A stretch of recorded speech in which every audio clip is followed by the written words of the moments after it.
माननीय श्रीमती महुआ माझी जी।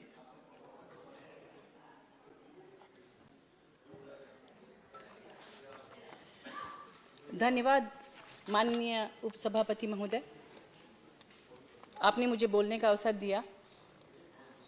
आज मैं केंद्र सरकार की सराहना करती हूं कि उन्होंने कार्बन उत्सर्जन को कम करने के लिए ऊर्जा संरक्षण विधेयक 2022 ला रहे हैं।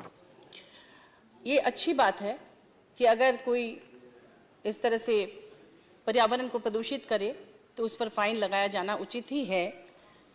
यहाँ अमीर गरीब सब पर 10 लाख और जो भी फाइन लगाए जा रहे हैं, इससे कार्बन उत्सर्जन कम होगा।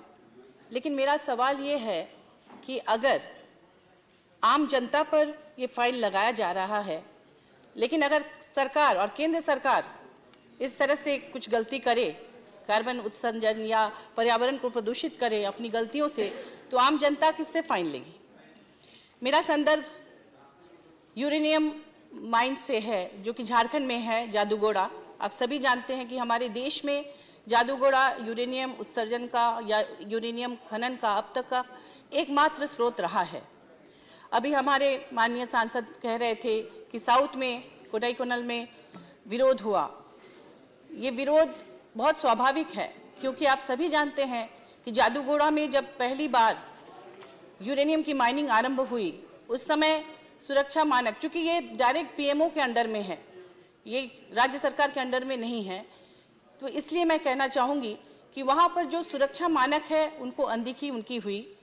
और उससे वहाँ जैसे जापान में हिरोशिमा नागासाकी में बमबारी होने के बाद जिस तरह की विकलांगता देखने को मिली आने वाले कई पीढ़ियों तक, उस तरह की विकलांगता जादूगोड़ा की जो आदिवासी हैं उनमें देखी गई और अभी भी उसका प्रभाव है। क्योंकि हम सभी जानते हैं कि जब यूरेनियम को धरती से निकाला जाता है, उसका खनन होता है, तो उसे निकाल के जहाँ पर रखा जाता है, उसके बाद से उसका प्रदूषण फैलता रहता है और लाखों सालों तक वो होता ही रहता है। वो गन शॉट की तरह वो प्रदूषण फैलता रहता है।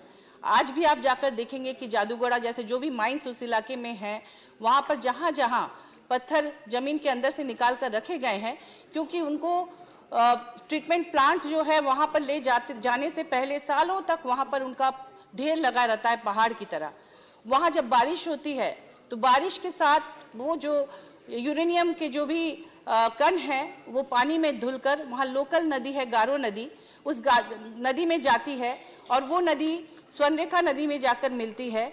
और स्वर्णरेखा नदी बंगाल, बिहार, झारखंड से होते हुए बे ऑफ बंगाल तक जाती है और वहाँ जाते जाते लाखों करोड़ों लोगों को वो संक्रमित करती है और पर्यावरण को भी प्रदूषित करती है।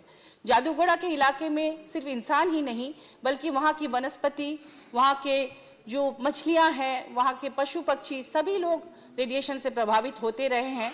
इस पर अगर आप देखना चाहें तो एक बहुत अच्छी फिल्म है बुद्धा वेब सिंह जादूगोड़ा।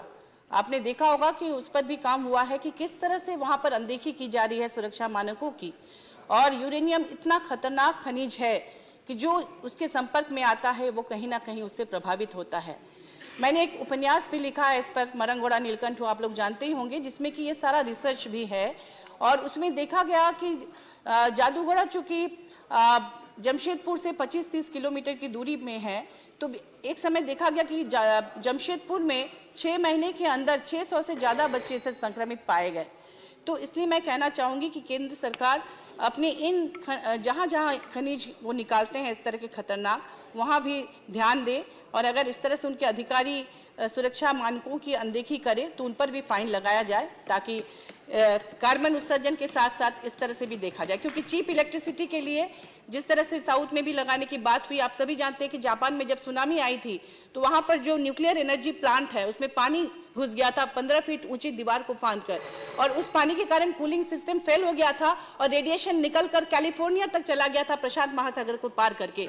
और अमेरिका ने सबसे बड़ा अपना जनरेटर भेजा था उसे ठंडा करने के लिए। धन्यवाद। अदरवाइज अब तक पूरी दुनिया तबाह हो जाती। धन्यवाद। धन्यवाद। Thank you.